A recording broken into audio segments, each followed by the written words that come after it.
there are two people with their champions alive.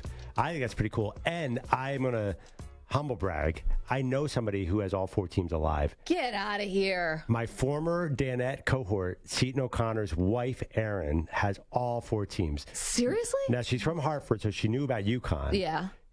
Allegedly, and I've seen photographic evidence, she picked all 4 teams. Either that or I'm a sucker who got fooled by Photoshop. Yeah, right. This to me is a gigantic miracle, and she's awesome. So I'm so thrilled for her. But can you imagine having all 4 teams? Now, again, maybe they're going to make enough money to go on like a European vacation or something. Well, I don't know that she bet any of these games or has any kind of bracket going. Oh, no. The just for fun bracket? I think this is a Dan Patrick show at large bid. I don't know if anything's at stake there. But that's bragging rights for life, though.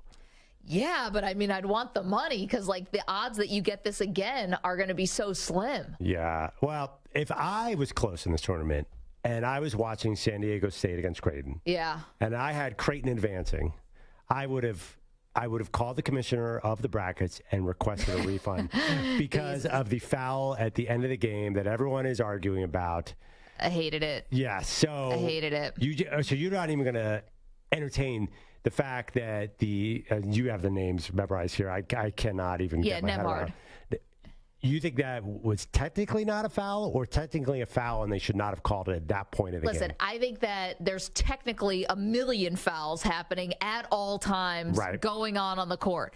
So for that, which to me did not rise to the level of egregious, when you have a tie game with 1 second left on the clock, literally 1 second between you and the Final Four, you have to call the whistle for egregious fouls. Not ticky-tacks. No, not just by the book. It's got to be egregious. And by the way, this just would have sent it to overtime. So it wouldn't have even handed a win to Creighton if they didn't call the foul. So you're saying officiate the game different at different times of game? I am saying that. And you're going to stay to that? I am, because I think the officials do that. Because there's calls that they miss.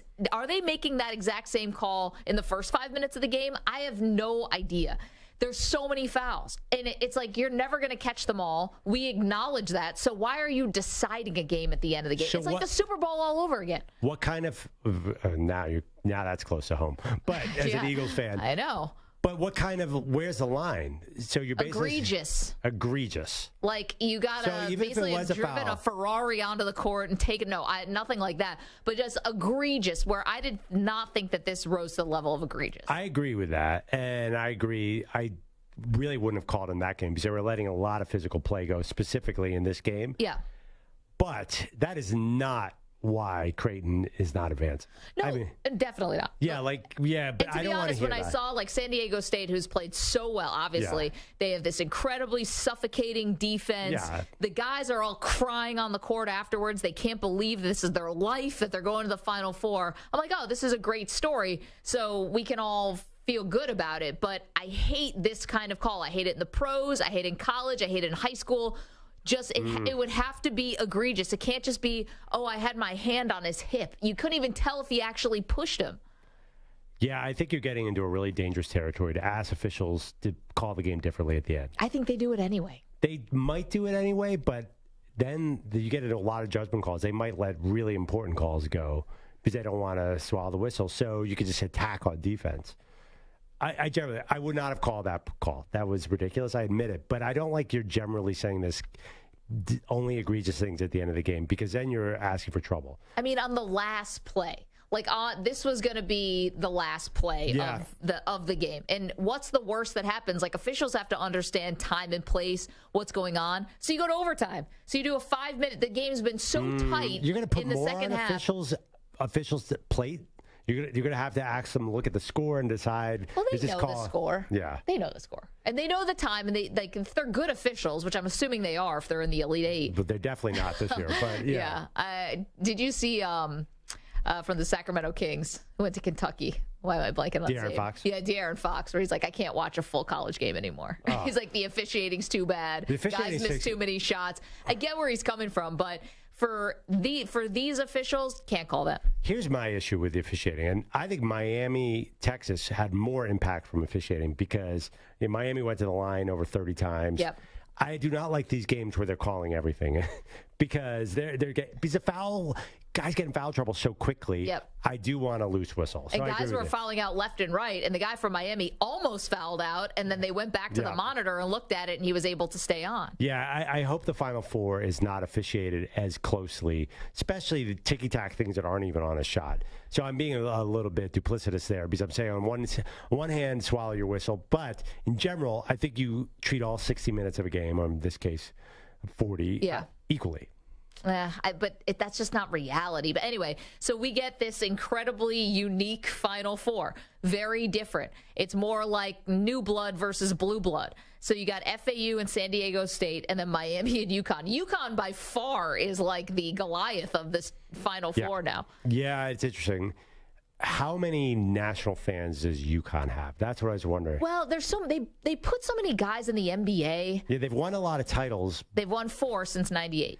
But I don't feel like they have the same appeal as some other schools. They might not, but they're such a known commodity. Maybe it's because the women are so good and they're such a national brand also. And again, like you have so many guys, like obviously we could go through them, but like the Ray Allens and the Rip Hamiltons and all of them. Yeah, but is anyone in Tulsa, Oklahoma, a fan of UConn basketball? No, but they definitely know Gino Auriemma. They know him. And they definitely know Jim Calhoun from when he built the program. But they're Duke and North Carolina fans all over the country. There are a lot of traditional. There's Kentucky fans everywhere. There's Kansas fans everywhere.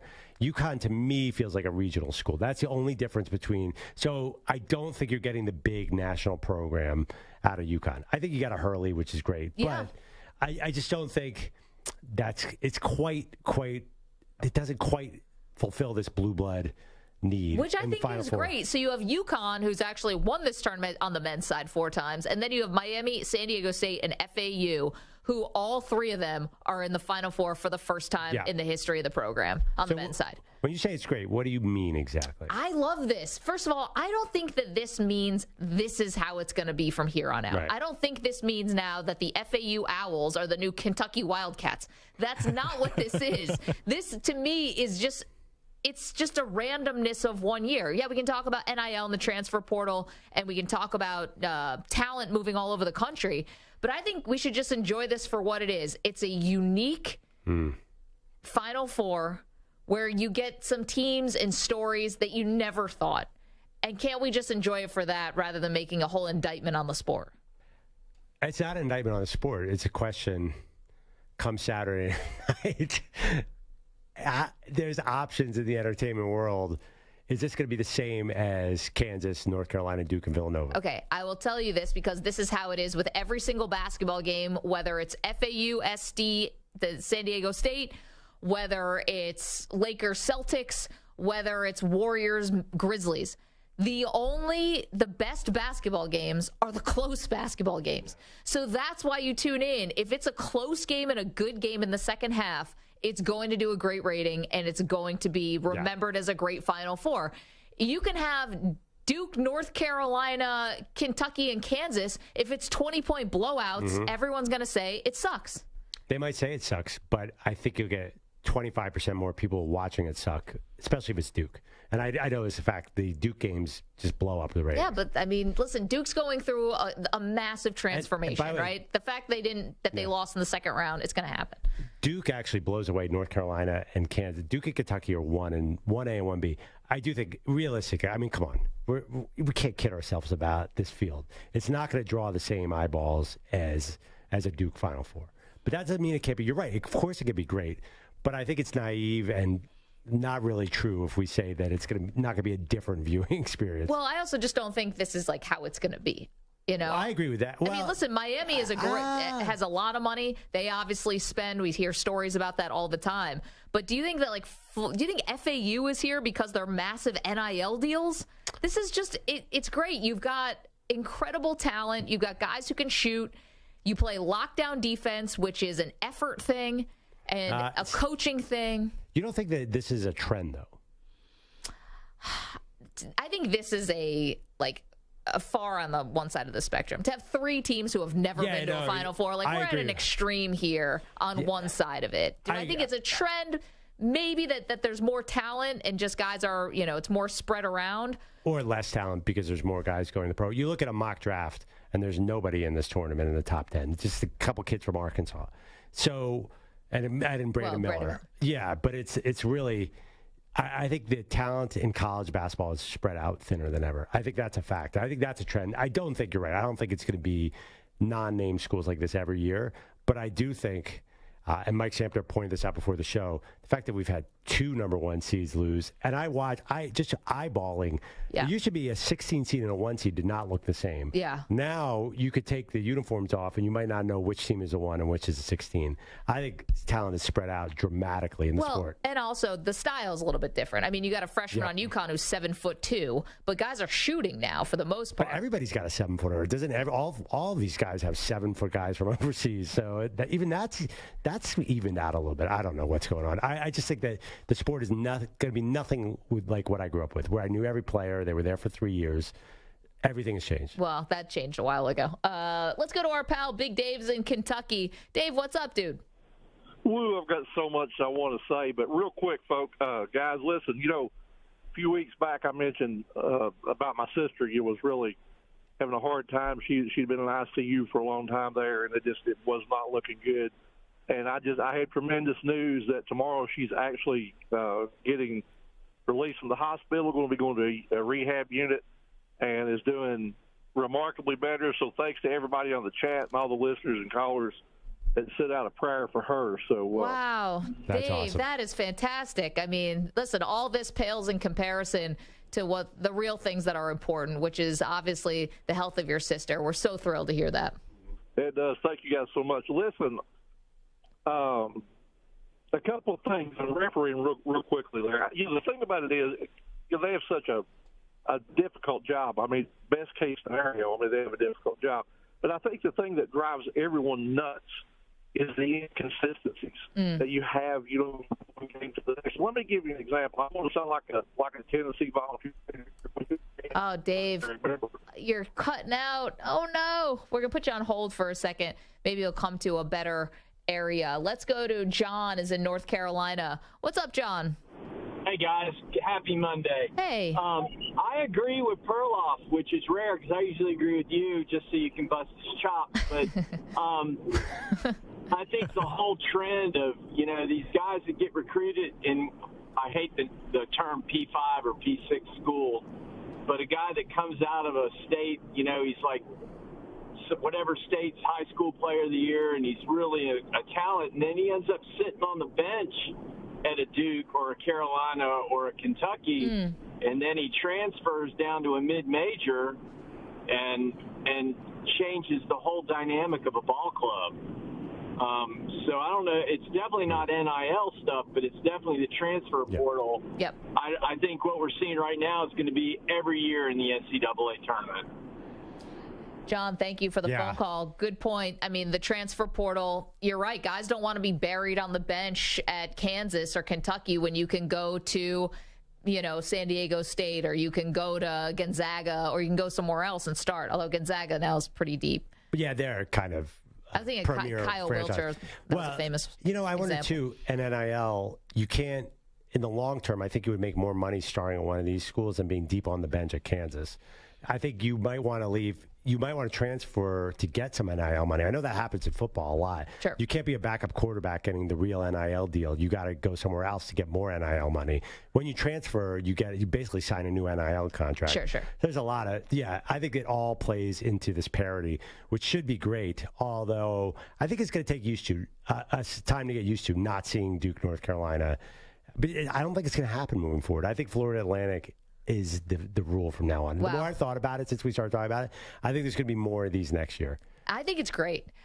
I do. I like it when each team kind of gets their turn, or each team gets a moment to sort of, do this on the biggest stage. We didn't even get to the women's side of things. Perloff sending out social media tweets going viral, talking about Caitlin Clark. Yes, I did tweets that went viral for reasons that I did not think they would go viral. Yeah. We were talking on the phone, and you're like, I think I did something wrong here. I don't know what. I don't think I did something wrong at all, but I expected it to be a debate about gender politics, and it turned out to be about something completely different. Wow, I can't believe you were courting the debate about gender politics. I was. Just a real quick tease. I noticed, I think Caitlin Clark is a bigger star than anyone on the men's side, and I thought that would be controversial. Apparently, I was wrong. That's not what was controversial about it. No, it was controversial that you said Caitlin Clark and not Aaliyah Boston, right? Aaliyah Boston, Angel Reese, there were a bunch of stars, but it was definitely, there was about 4 names. People were like, well, what about this person? What about that person? It was all going down Perloff's mentions. Yeah, but then there was thousands of people. I mean, there were a lot of people who supported me too. So it was, but I didn't even want the debate. I just wanted to say that Caitlin Clark was a bigger star than anyone on the men's side, and I was wrong.